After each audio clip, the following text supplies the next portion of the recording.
Hello friends, welcome है आप सभी का आपके अपने यूट्यूब चैनल ऑनलाइन 247 में। बात करेंगे आज भाषा विकास यानी लैंग्वेज डेवलपमेंट के बारे में। बहुत ही अहम डिस्कशन होगा, सो इस वीडियो में अंत तक बने रहिएगा। और अगर आप चाइल्ड डेवलपमेंट एंड पेडागोजी के सेक्शन को सॉल्व करने बैठेंगे तो एक या दो क्वेश्चन आपको लैंग्वेज डेवलपमेंट से मिल ही जाएंगे।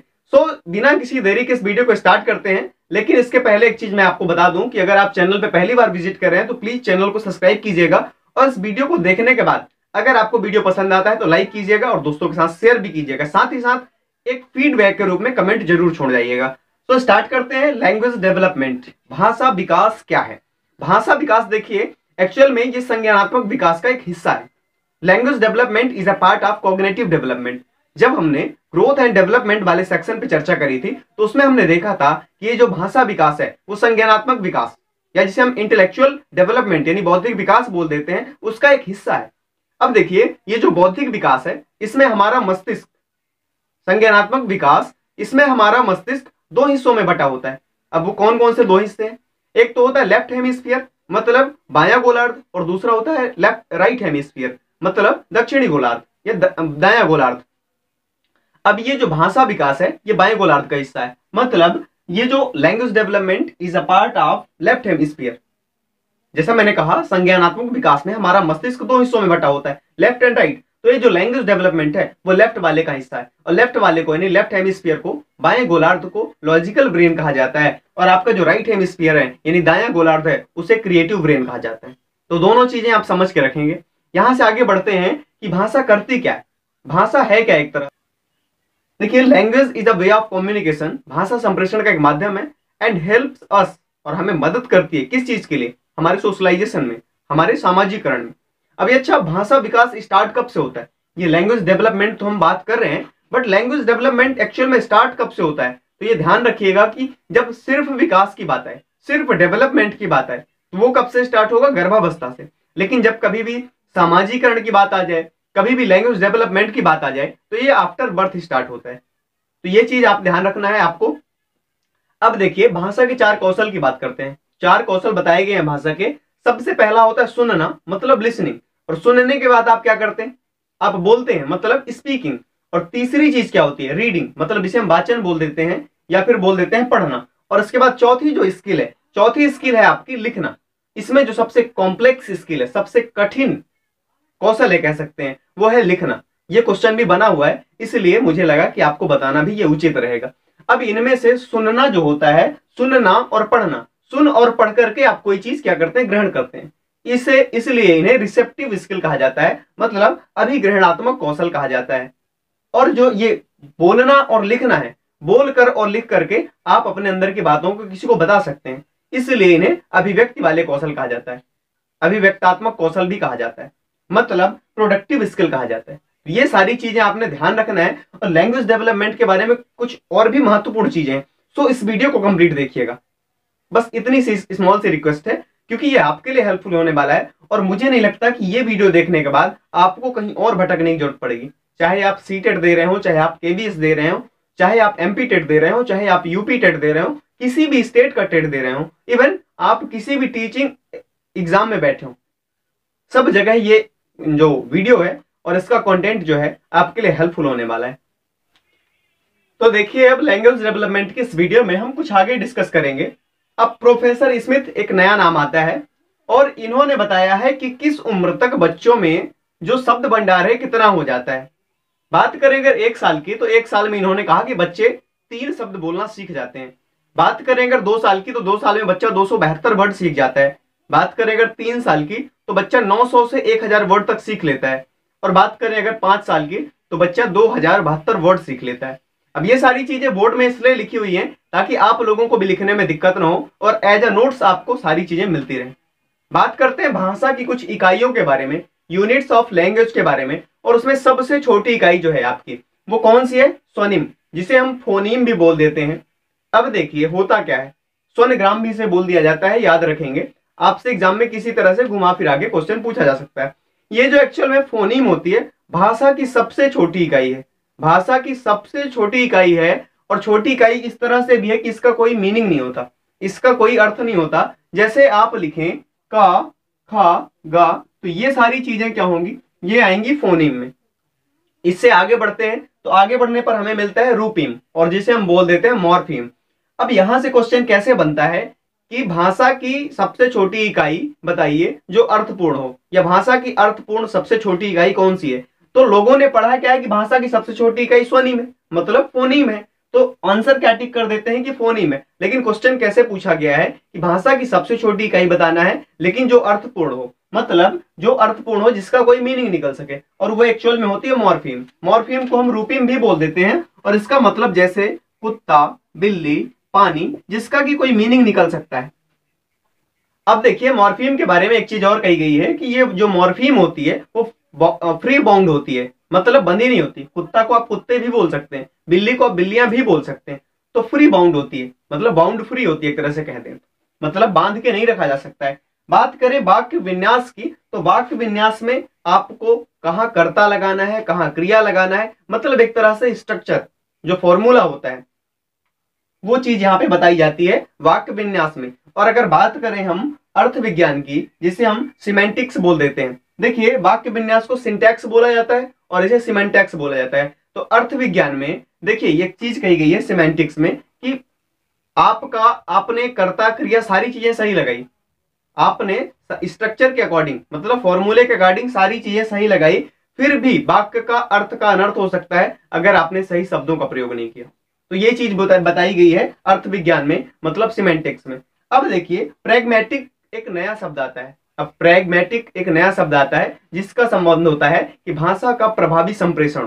भाषा का प्रभावी संप्रेषण जो है वो किससे संबंधित है, प्रैग्मेटिक से। तो छोटी छोटी चीजें आपने समझी, एक बार पुनः समझ लेते हैं। देखिए होता क्या है जब फोनीम की बात आती है तो भाषा की सबसे छोटी इकाई है, और सबसे छोटी इकाई इस हिसाब से भी है कि जिसका कोई मीनिंग नहीं है, अर्थहीन इकाई है और सबसे छोटी इकाई। बट अगर अर्थपूर्ण सबसे छोटी इकाई आ जाए तो कौन सी कहलाएगी, मॉर्फीम, जिसे हम रूपीम भी बोल देते हैं, जैसे कुत्ता, बिल्ली। और एक चीज ध्यान रखिएगा इस चीज को कि ये बाउंड फ्री होता है, मतलब इसका बहुवचन भी बनाया जा सकता है और उसका मीनिंग भी सही निकलेगा। बात करें अगर वाक्य विन्यास की, तो वाक्य विन्यास में क्या चीज कही जाती है कि आपको स्ट्रक्चर के अकॉर्डिंग, फॉर्मूले के अकॉर्डिंग कर्ता क्रिया ये सारी चीजें सही स्थान पे लगाना है। और अगर आप कर्ता क्रिया सही स्थान पर लगाते हैं फिर भी अगर सही शब्दों का प्रयोग नहीं करते हैं तो अर्थ का अनर्थ हो सकता है। ये कहलाता है अर्थ विज्ञान, मतलब सिमेंटिक्स। प्रैग्मेटिक क्या कहता है, प्रैग्मेटिक कहता है कि भाषा का प्रभावी संप्रेषण, ये चीज प्रैग्मेटिक से संबंधित।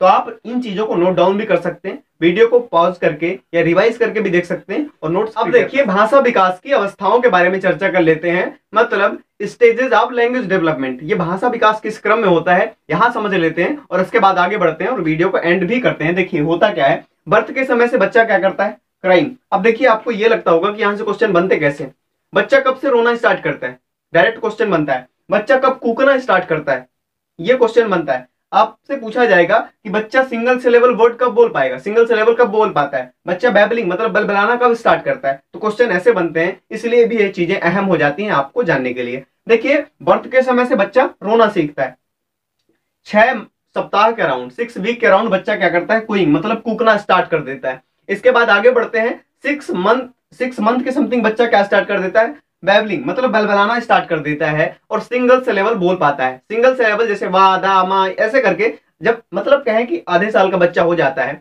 आधे साल का मतलब 6 महीने का हो जाता है बच्चा, तो वो सिंगल सिलेबल वर्ड बोल पाता है। अब बात करते हैं अगर 1 से 1.5 साल की बात करें तो 1 से 1.5 साल के बीच बच्चे की जो अवस्था होती है वो 1 वर्ड स्टेज होती है। अब आपसे क्वेश्चन पूछा जाएगा कि 1 वर्ड स्टेज कौन सी है, और आपको ऑप्शन में दे देगा 6 वीक के अराउंड, 6 मंथ के अराउंड, 1 से 1.5 साल या फिर 2 से 4 साल। इस तरह से क्वेश्चन बनते हैं। तो आपको समझ के रखना है कि जो 1 वर्ड स्टेज है वो आपकी 1 to 1.5 ईयर, मतलब 1 से 1.5 साल की जो अवस्था है वो 1 वर्ड स्टेज कहलाती है। अब बात करेंगे 1.5 से 2 साल के बीच, तो बच्चा क्या करता है, 2 वर्ड्स बोल पाता है, मतलब 2 शब्द बोल पाता है, मामा, दादा, चाचा, काका, इस तरह से शब्द बोल पाता है और नए शब्दों का निर्माण वो अपने हिसाब से कर लेता है। जितना वो बोल पाता है अपनी समझ के हिसाब से वो नए वर्ड फॉर्म कर पाता है। अब देखिए बात करते हैं अगर अर्ली चाइल्डहुड की, तो अर्ली चाइल्डहुड ये जो अवस्था चलती है 2 से 6 साल। देखिए इसके बारे में जो सबसे महत्वपूर्ण चीज है, ये पूरे बाल्यावस्था का टाइम पीरियड है और ये भाषा विकास की सबसे संवेदनशील अवस्था है। डायरेक्ट क्वेश्चन पूछा जाता है कि भाषा विकास का जो सबसे संवेदनशील समय है या भाषा विकास की जो सबसे संवेदनशील अवस्था है वो कौन सी है, और 4 अवस्थाएं दे देगा। तो इस तरह से आपको समझ के रखना है। अब ये पूर्व बाल्यावस्था में बच्चा करता क्या है, यहाँ पे सॉफ्ट एंड कॉम्प्लेक्स सेंटेंसेस बोल पाता है, उनका मीनिंग समझ पाता है। मतलब सरल और कठिन दोनों तरह के वाक्य बच्चा जब स्कूल जाना स्टार्ट करता है, एक तरह से कहते हैं। मतलब यहाँ पे देखिए 2 से 6 साल मतलब लास्ट तक बच्चे में ये सारी चीजें विकसित हो जाती हैं कि बच्चा सरल वाक्य बोल पाता है, कठिन वाक्य बोल पाता है और उनका थोड़ा बहुत अर्थ भी समझ पाता है। ये सामने वाले ने बोल दिया कि जाओ पानी लेके आओ, तो बच्चा समझ जाता है कि उससे पानी मंगाया जा रहा है। तो इस तरह से चीजें बनती हैं। अब आगे बढ़ते हैं और कुछ महत्वपूर्ण चीजें और भी डिस्कस करते हैं। आइए अब समझने का प्रयास करते हैं कि भाषा के बारे में पियाजे के, वाइगोत्स्की के, इनके विचार क्या कहते हैं। देखिए, बात करेंगे जीन पियाजे की, तो जीन पियाजे का मानना है कि पहले विचार आएगा फिर भाषा आएगी। मतलब भाषा को इन्होंने महत्व तो नहीं दिया, इन्होंने कहा है thoughts proceeds language and determine it. मतलब विचार जो है वो भाषा को निर्धारित करता है, पहले विचार आएगा फिर भाषा आएगी। यहां पे लिख सकते हैं कि पहले विचार आएगा, पहले विचार आएगा और विचार के पश्चात भाषा आएगी। मतलब इस विचार से, इस थॉट से ही लैंग्वेज फॉर्म होगी, एक तरह से कह सकते हैं। तो देखिए, और इन्होंने बात की ईगोसेंट्रिक स्पीच की, मतलब अहम केंद्रित वार्ता की। बात तो इन्होंने अहम केंद्रित वार्ता की। अब ये अहम केंद्रित वार्ता क्या होती है कि जैसे बच्चा खुद से बातें कर रहा हो, इसे जीन पियाजे ने ईगोसेंट्रिक स्पीच कहा, लेकिन वाइगोत्स्की ने उसे प्राइवेट स्पीच कहा।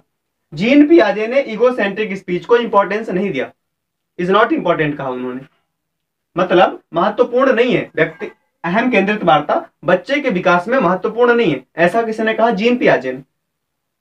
और कलेक्टिव मोनोलॉग की बात यानी सामूहिक एकालाप की बात भी जीन पियाजे ने कही। अब ये सामूहिक एकालाप क्या होता है समझिए। मान लीजिए ये क्लासरूम है और इसमें 4 बच्चे बैठे हुए हैं और चारों स्वयं से बात कर रहे हैं, बोल बोल करके चारों स्वयं से बात कर रहे हैं, एक दूसरे से बात नहीं कर रहे हैं। लेकिन इस पूरे कमरे से अगर यहाँ पे कोई खड़ा हुआ इंसान है तो इसे जो ये पूरी आवाज, सबकी आवाज इकट्ठी सुनाई देगी, उसी को बोला गया है कलेक्टिव मोनोलॉग, मतलब सामूहिक एकालाप। अब बात करते हैं वाइगोत्स्की की। तो वाइगोत्स्की ने यह कहा है कि देखिए, पहले भाषा और विचार दोनों अलग अलग उत्पन्न होते हैं। पहले भाषा अलग होगी और विचार भी अलग होगा, और लगभग 1.5 से 2 साल के बीच या 3 साल के लगभग ये दो एक दूसरे पर निर्भर हो जाते हैं, मतलब एक दूसरे से जुड़ जाते हैं। ऐसा किसने कहा, वाइगोत्स्की ने। वाइगोत्स्की ने कहा कि भाषा और विचार दोनों अलग अलग उत्पन्न होते हैं और इसके बाद 1.5 से 2 साल या 3 साल के लगभग ये क्या हो जाते हैं, मिक्स हो जाते हैं। अब वाइगोत्स्की ने 3 प्रकार के स्पीच की बात की। एक तो सोशल स्पीच, जिससे हम सामाजिक वाक्य बोल सकते हैं, जो 2 वर्ष के समथिंग डेवलप हो जाता है बच्चे में, मतलब विकसित हो जाता है। बात करें अगर प्राइवेट स्पीच की, तो प्राइवेट स्पीच से डायरेक्ट क्वेश्चन बनता है। प्राइवेट स्पीच को व्यक्तिगत वार्ता बोला जाता है। और प्राइवेट स्पीच की बात किसने की, मतलब व्यक्तिगत वार्ता की बात किसने की, तो ये की किसने, वाइगोत्स्की ने। अहम केंद्रित वार्ता की बात किसने की, तो ये की जीन पियाजे ने। ऐसे क्वेश्चन बनते हैं। देखिए, साइलेंट इनर स्पीच की बात की इन्होंने। साइलेंट इनर स्पीच जो है वो कब डेवलप हो जाती है, वो 6 से 7 साल के लगभग, जो आपकी स्कूल एज होती है, जब आप स्कूल जाना स्टार्ट करते हैं, 6 से 7 साल के लगभग साइलेंट इनर स्पीच। अब ये प्राइवेट स्पीच क्या होती है समझिएगा। प्राइवेट स्पीच वो होती है जिसे पियाजे ने ईगोसेंट्रिक स्पीच कहा, मतलब बच्चा स्वयं से बातें करके खुद को गाइड कर रहा है, स्वयं को मार्गदर्शित कर रहा है, और इसे इंपॉर्टेंस दिया, इसे महत्व दिया वाइगोत्स्की ने। बच्चा इसके माध्यम से सीखता है, ऐसा कहा वाइगोत्स्की ने, व्यक्तिगत वार्ता के माध्यम से। अब साइलेंट इनर स्पीच क्या है, बच्चा कुछ कहना तो चाहता है, जैसे टीचर के प्रति बच्चे के मन में भड़ास भरी हुई है, पर वो बोल नहीं सकता, मन ही मन या तो उसे गाली दे लेगा या कुछ कह लेगा, लेकिन वो बोलेगा नहीं। तो ये चीज कब डेवलप होती है, 6 से 7 साल के समथिंग। तो आपने ये समझ लिया। अब देखिए, बात कर लेते हैं थोड़ा सा नॉम चॉम्स्की के बारे में। इन्होंने क्या कहा कि बच्चे में भाषा सीखने की एक जन्मजात क्षमता होती है, मतलब इनेट एबिलिटी होती है।